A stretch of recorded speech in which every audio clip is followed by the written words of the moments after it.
Sapaan Gembala, Senin 2 November tahun 2020. Tema kita dalam ucapan bahagia diambil dari Matius 5 ayat 10. Berbahagialah orang yang dianiaya oleh sebab kebenaran, karena mereka lah yang punya kerajaan sorga. Kita tahu dalam sejarah kekristenan mula-mula, banyak orang Kristen yang harus mati martir karena mempertahankan iman mereka. Mereka dikejar oleh orang-orang Yahudi, mereka dikejar oleh kekaisaran Romawi. Tapi mereka melakukan itu. Kenapa mereka melakukan itu? Karena mereka yakin bahwa Kristus akan datang untuk membawa mereka ke dalam kerajaan sorga. Keyakinan ini membuat mereka tidak ragu untuk mempertahankan iman mereka. Di dalam ayat 10 ini, Yesus tahu bahwa banyak orang yang membenci, orang yang tidak menuruti perintah-perintah Allah. Dan orang-orang yang tidak menuruti perintah Allah ini membenci orang-orang yang menuruti perintah Allah. Ada dua belah pihak nih.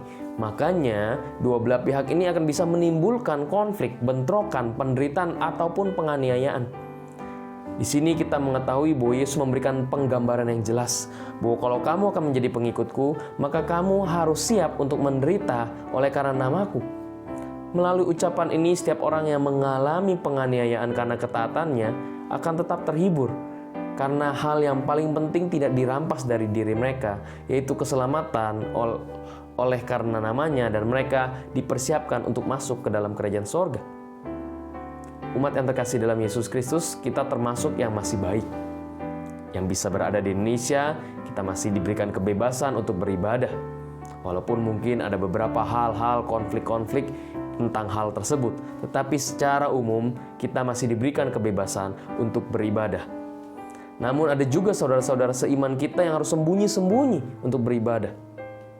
Mereka harus menghadapi kenyataan yang getir, yaitu menyangkal Kristus atau mati. Di dalam pekerjaan kita sehari-hari, di dalam kehidupan kita sehari-hari, kita juga mungkin akan menghadapi hal-hal yang mirip. Memang tidak sama seperti yang tadi saya sudah sebutkan.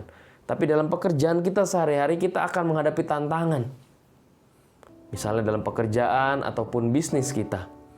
Jika pekerjaan kita nyatanya memang bertentangan dengan iman Kristen, ataupun bisnis kita, di mana kita harus menghadapi hal-hal yang bertentangan dengan iman Kristen, apa yang harus kita lakukan? Apakah kita menutup mata? Atau kita harus berani menolak hal tersebut?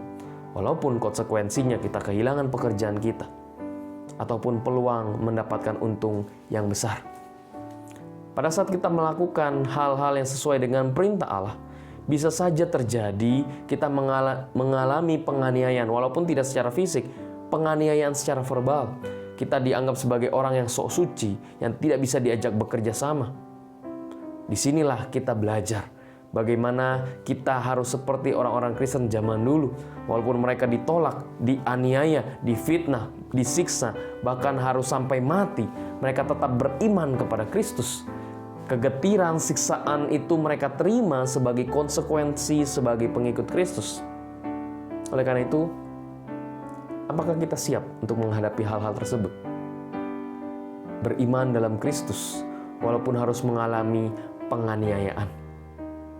Tapi kembali lagi kita mengingat di dalam ucapan bahagia ini, berbahagialah orang yang oleh karena nama Tuhan dianiaya, karena mereka akan mendapatkan kerajaan sorga. Ini dikembalikan kepada kita semua, menjadi refleksi bagi kita semua. Tuhan memberkati kita.